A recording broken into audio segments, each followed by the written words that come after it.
진짜 이제 더 이상 못 버티겠다. 이렇게 고생했는데 좀 쉬어도 되는 거 아닌가?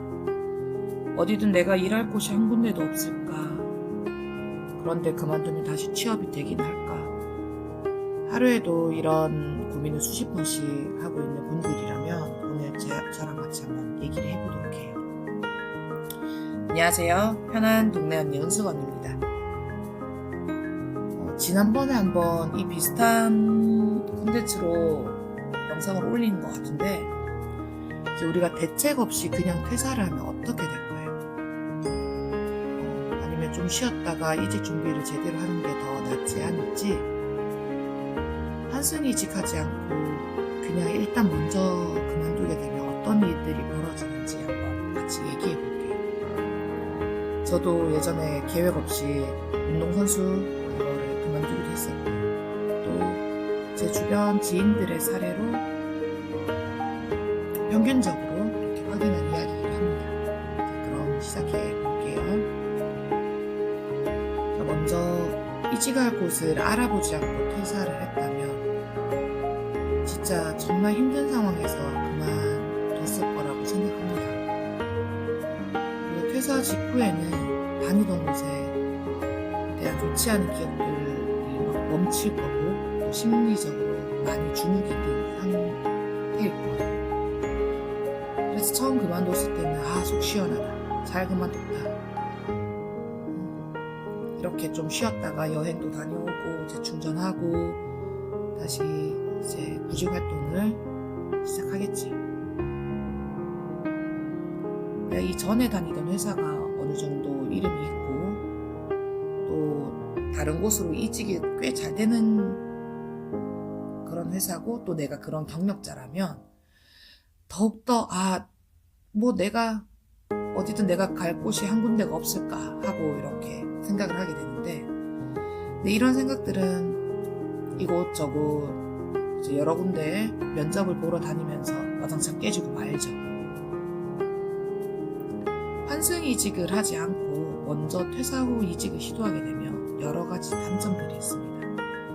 많은 단점들 중에서 가장 핵심이 되는 것은 바로 이런 이직 과정에서 나라는 사람에 대한 편견이 생기는 것 같아요. 저도 그랬어요. 면접을 보러 가면 면접관들이 이 전 회사는 왜 그만뒀냐, 거기는 왜 그만뒀어, 이렇게 물어보는데 그 과정에서 제가 이제 느끼게 되더라고요.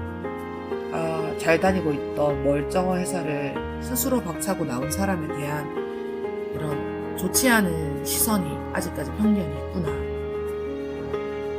저도 사실 그럴 것 같긴 해요. 대부분의 면접관들은 일단 저라는 사람에 대해서 의심부터 합니다.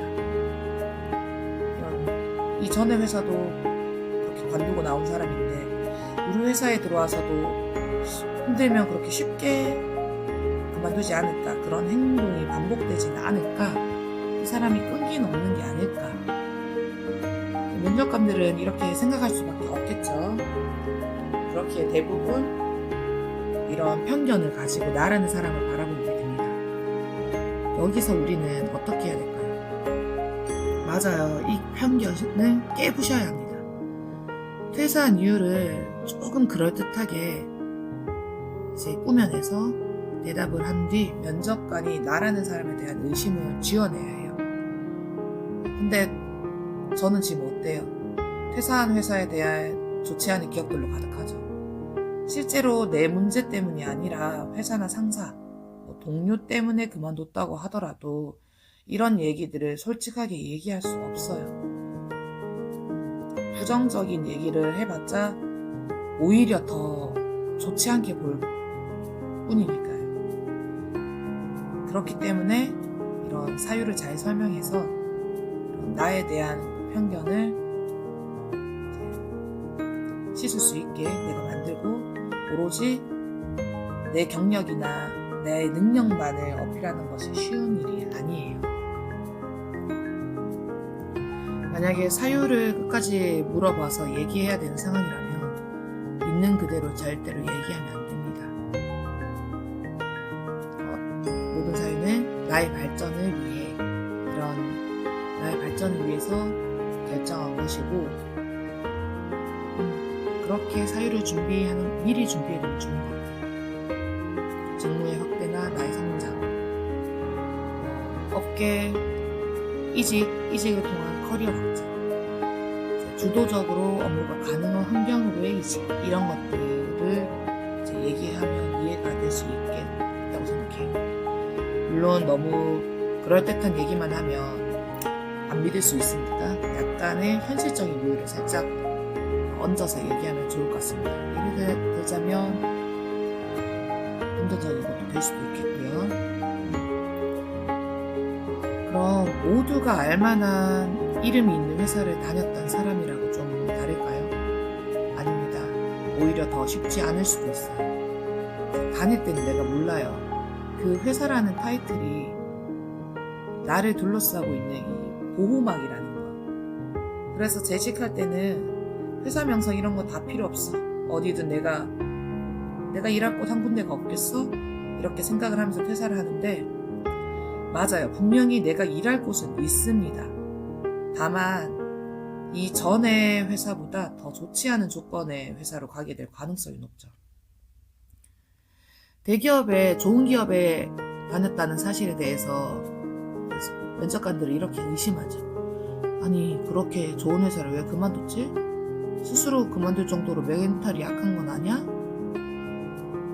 어쨌든 이렇게 구직 활동을 하는데 괜찮은 곳에서 합격이 안 되면 그때부터 내가 어떻게 돼요? 초조해져요. 이 구직 활동 기간이 길어질수록 내 자신감도 같이 떨어집니다. 진짜 내가 일할 곳이 없는 건가? 서류는 꽤 통과하는데 면접에서 계속 떨어지면 더 위축될 수 있겠죠. 그러다 보면 어디든 뽑아주는 곳이 있으면 붙으면 가야겠다라는 생각이 바뀌게 됩니다. 공백 기간이 길어지는 게 내가 이직에 불리하다는 것을 깨닫게 되는 그 순간이 오는 거죠. 심리적으로도 초조하고 불안하고 위축이 되는 건 당연하고. 그래서 전 회사보다 더 작거나 연봉, 대우가 낮아지거나 아니면 업계 하위권 회사라도 붙으면 일단 가게 돼요. 감사합니다 하고 말이죠. 그렇게 되면 다음에 이직할 때 첫 회사가 아무리 좋은 회사였어도 직전 회사가 대표 타이틀이 되기 때문에 더 좋은 곳으로 올라가는 게 쉽지 않아집니다. 또 연봉 협상에서도 퇴사 상태에서는 더 불리하게 작용이 되죠. 왜냐면 그들은 알아요. 내가 이곳 말고 갈 곳이 없는 사람이라는 걸 다 아는 거죠. 굳이 좋은 대우로 데려갈 이유가 없는 거예요. 맞아요. 제가 너무 좋지 않은 얘기만 한 거일 수도 있어요. 당연히 더 좋은 곳으로 이직에 성공한 사례도 분명히 많아요. 근데 대부분 평균적으로 환승 이직이 아니라 퇴사 후에 이직을 하면 성공하는 케이스가 훨씬 적은 것 같아요. 저도 그랬어요. 운동할 때 받던 연봉 절반도 안 되고 또 팀 코치로 있다가 나왔을 때도 대우가 비교도 안 되게 되게 다운그레이드 되더라고요. 그래도 후회는 없었어요. 없었겠죠?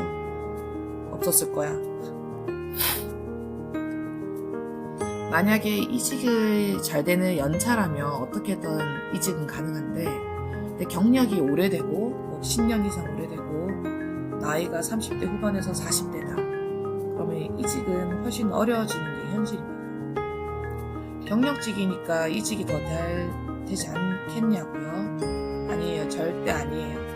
그때는 이직을 하려고 해도 이제 취업시장에는 인건비가 저보다 더 저렴하고 젊은 연령의 대체 인력들이 많이 있기 때문에 회사가 굳이 저를 선택할 이유가 없는 거예요. 만약에 이 경쟁력을 갖추려면 진짜 내가 내세울 만한 성과가 분명히 있어야 하고 또 이직을 해도 조직에 적응하는데 어렵기 때문에 나이가 있으니까 선택하는 좀 많이 어려운 것 같아요. 근데 지난번에도 말씀드렸듯이 내가 지금 회사를 다니면서 하루하루 버티는 게 너무 고통이다. 건강 문제가 심각한 상황이라면 그럴 땐 진짜 지금 그만두는 게 맞다고 생각을 합니다. 일단 사람부터 살고 봐야죠. 내가 제일 중요해. 그보다 더 중요한 것은 없습니다, 여러분. 하지만 단단한 각오로 그만둬야 해요. 이직이 된 상태로 그만두는 게 아니기 때문에 이제 큰 차이가 있으니까 퇴사는 신중해야 한다고 말씀을 드리는 겁니다. 진짜 너무 힘든 상황이라면은 무작정 그만두기 전에 도움을 받을 수 있는 이전 여러 방법을 수단 가리지 말고 찾아보시는 것을 추천드려요. 면담을 통해서 회사에서 여러 좋은 대안을 제시할 수도 있으니까 긍정적으로 생각하고 한번 방법을 찾아보세요. 저도 두 번째 회사에서 적응을 못해가지고 금방 그만두려고 했을 때 저희 이제 상사죠, 국장님께서 3개월간 무급 휴직을 쓰게 해주셨어요. 조금 머리를 식히고 와라. 그때 제가 한 외국에 나가서 3개월 정도 여행을 하고 머리를 식히고 왔는데 여행하는 동안 이제 저 같은 경우는 퇴사 다짐이 더 굳건해졌죠. 왜냐면 다양한 경험을 할 수 있겠구나라는 걸 제가 깨달아 버렸거든요, 그때는. 그래서 그 시간이 제 결심이 더 확고해지는 시간을 가질 수 있었어요.